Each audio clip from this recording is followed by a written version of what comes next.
يا رحمة للعالمين يا محمد. ناظرین السلام علیکم ورحمۃ اللہ وبرکاتہ. سیرت پروجیکٹ سیزن 3 ایپیسوڈ 1. نبوت کا آغاز کیسے ہوا؟ علامات نبوت. نبوت ملنے سے پہلے بہت کچھ علامات کا ظہور ہونا شروع ہو گیا تھا کہ جنہیں ہم علامات نبوت کہتے ہیں. یہ علامات اس طرف اشارہ کر رہی تھیں کہ کچھ بڑا واقعہ رونما ہونے جا رہا ہے. ایسا نہیں ہوا تھا کہ اچانک ہی حضرت جبریل علیہ السلام آپ کے پاس غار حرا میں آ گئے تھے اور آپ علیہ السلام اور معاشرہ اس کے لیے ذہناً تیار نہ تھا. نبوت کے ظہور سے پہلے کچھ علامات کے ظہور کے سبب لوگوں کی ذہن سازی کسی قدر ہو چکی تھی، اور جو سوچنے سمجھنے اور بصیرت رکھنے والے افراد تھے وہ انسانی معاشروں کے حالات اور علامات نبوت دیکھ کر اس کی توقع کر رہے تھے کہ عنقریب ہی کسی شخص کو نبی اور رسول بنا کر بھیجا جائے گا. سچے خواب اور خلوت نشینی. علامات نبوت کئی قسم پر تھیں. سب سے پہلے تو سچے خواب اور خلوت نشینی کی طرف آپ علیہ السلام کی رغبت تھی. ام المومنین حضرت عائشہ رضی اللہ عنہا سے صحیح بخاری میں روایت ہے کہ نبوت ملنے سے پہلے آپ علیہ السلام کو جو بھی خواب دکھایا جاتا تھا وہ صبح روشن کی طرح سچ ثابت ہو جاتا تھا. اس کے ساتھ آپ کے لیے خلوت کو محبوب بنا دیا گیا اور آپ غار حرا میں جا کر راتوں کو غور و فکر کیا کرتے تھے. فتح الباری میں حضرت عبداللہ ابن مسعود رضی اللہ عنہ سے روایت ہے کہ شروع میں انبیاء کی طرف وحی خواب میں کی جاتی، لیکن جب وہ مانوس ہو جاتے ہیں تو پھر بیداری میں بھی وحی بھیجی جاتی ہے.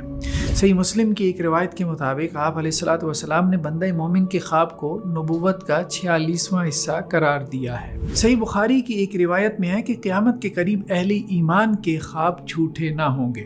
سب سے زیادہ سچا خواب دیکھنے والا بات چیت میں بھی سب سے زیادہ سچا ہوگا. درختوں اور پتھروں کا سلام. تیسری علامت شجر و حجر کا سلام بھی تھا. صحیح مسلم کی روایت میں ہے کہ آپ علیہ السلام نے فرمایا کہ میں مکہ میں اس پتھر کو جانتا ہوں جو مجھے نبوت ملنے سے پہلے سلام کیا کرتا تھا. حضرت علی رضی اللہ عنہ سے سنن ترمذی کی روایت میں ہے کہ ہم آپ علیہ السلام کے ساتھ مکہ کے مضافات میں جاتے تو رستے میں موجود پہاڑ اور درخت آپ کو سلام کیا کرتے تھے. ابن اسحاق کی روایت میں ہے کہ نبوت سے پہلے آپ علیہ السلام جب قضائے حاجت کے لیے مکہ کی وادیوں یا گھاٹیوں میں جاتے تو شجر و حجر آپ کو سلام کیا کرتے تھے. کاہنوں کی خبریں.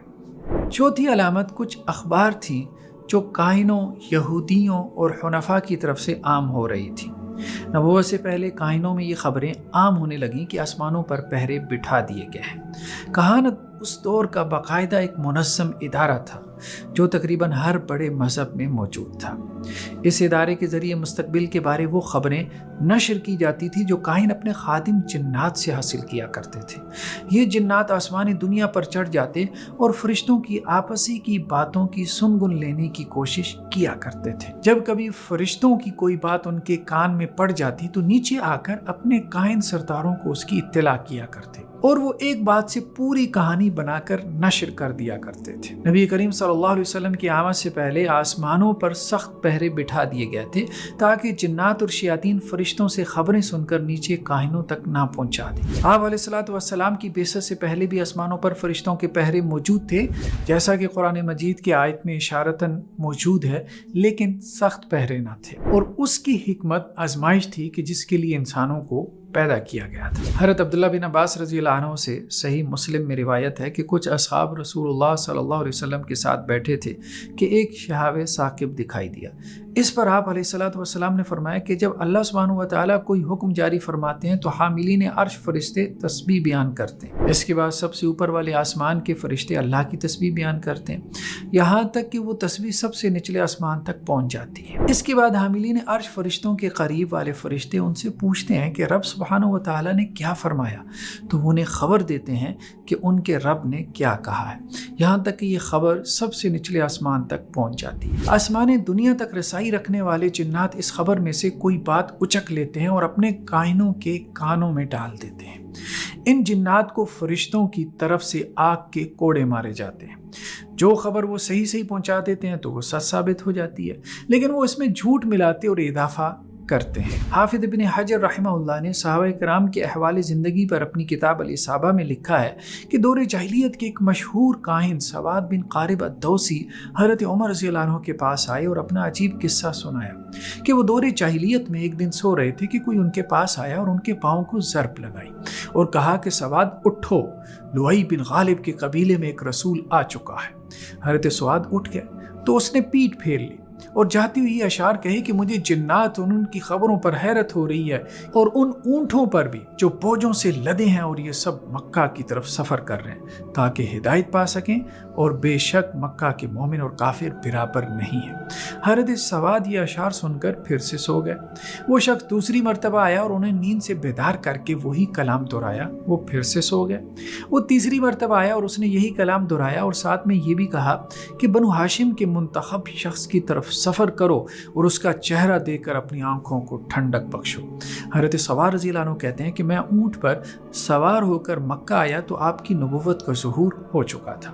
میں نے آپ علیہ الصلوۃ والسلام کی بیعت کر لی۔ صحیح بخاری میں ہے کہ حضرت عمر رضی اللہ عنہ نے کہا کہ میں مشرکین کے ساتھ ایک بڑے بت کے پاس سویا ہوا تھا کہ کسی نے بت کے نام پر ایک بچڑا ذبح کیا، تو اس بچڑے کے پیٹ سے زوردار آواز آئی کہ اے دشمن خدا، نجات دینے والی چیز آ چکی ہے، اور ایک فصیح اللسان شخص بآواز بلند کہہ رہا ہے کہ اللہ کے سوا کوئی معبود نہیں۔ یہ سن کر لوگ اچھل کر دوڑنے لگے جبکہ میں وہیں ٹھہرا رہا۔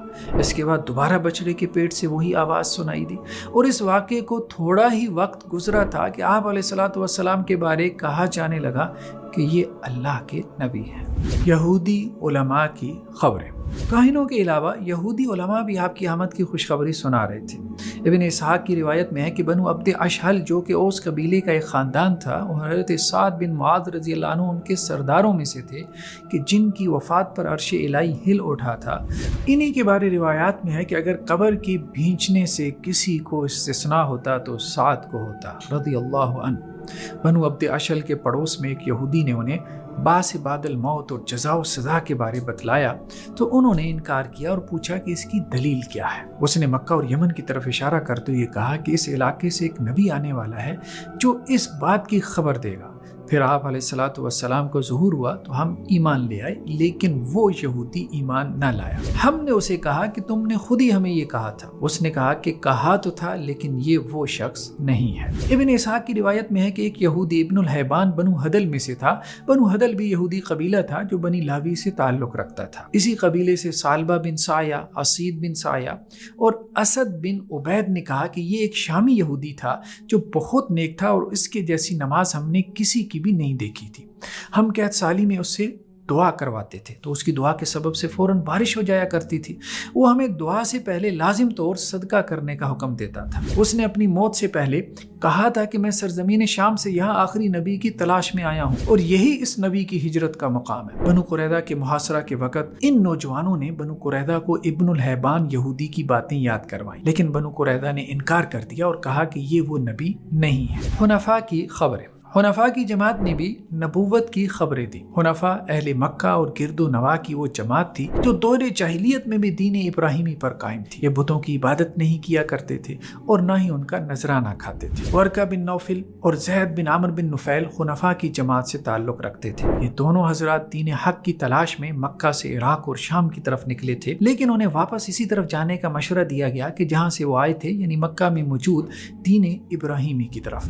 عراق کے ایک راہب نے کہا تھا کہ جس چیز کی تلاش میں نکلے ہو وہ ان قریب تمہارے علاقے سے ہی ظاہر ہوگی۔ زید بن عمر بن نفیل اس نبی کی نشانیاں بھی بتلاتے تھے کہ اس کا نام احمد ہوگا اور وہ بنی اسماعیل میں سے ہوگا۔ یہ باتیں انہوں نے بعض اہل کتاب سے سنی تھی۔ صحیح بخاری میں روایت ہے کہ حضرت زید بن عمر بن نفیل شام میں ایک یہودی عالم سے ملے اور کہا کہ مجھے اپنا دین بتلاؤ کہ شاید میں اس کو اختیار کروں۔ اس نے کہا کہ میرے دین کو آپ اسی صورت اختیار کر سکتے ہیں جبکہ اللہ کے غضب کا کچھ حصہ پا لیں۔ انہوں نے کہا کہ میں تو اللہ کے غضب سے بھاگا ہوں۔ یہودی عالم نے انہیں دین حنیف یعنی دین ابراہیمی اختیار کرنے کا مشورہ دیا۔ اس کے بعد وہ ایک عیسائی عالم سے ملے اور اسے کہا کہ مجھے اپنا دین بتلائیں کہ شاید میں اسے اختیار کر لوں۔ اس نے کہا کہ آپ میرے دین کو اس وقت تک اختیار نہیں کر سکتے جب تک اللہ کی لعنت کا ایک حصہ نہ پا لیں۔ انہوں نے کہا میں اللہ کی لعنت سے تو بھاگا ہوں۔ اس عیسائی عالم نے بھی انہیں دین حنیف یعنی دین ابراہیمی اختیار کرنے کا مشورہ دیا کہ جس میں صرف اللہ کی عبادت کی جاتی تھی۔ صحیح بخاری کی ایک اور روایت میں ہے کہ حضرت زید بن عمر بن نفیل اہل خانہ کعبہ کی دیوار کے ساتھ پشت لگائے کھڑے تھے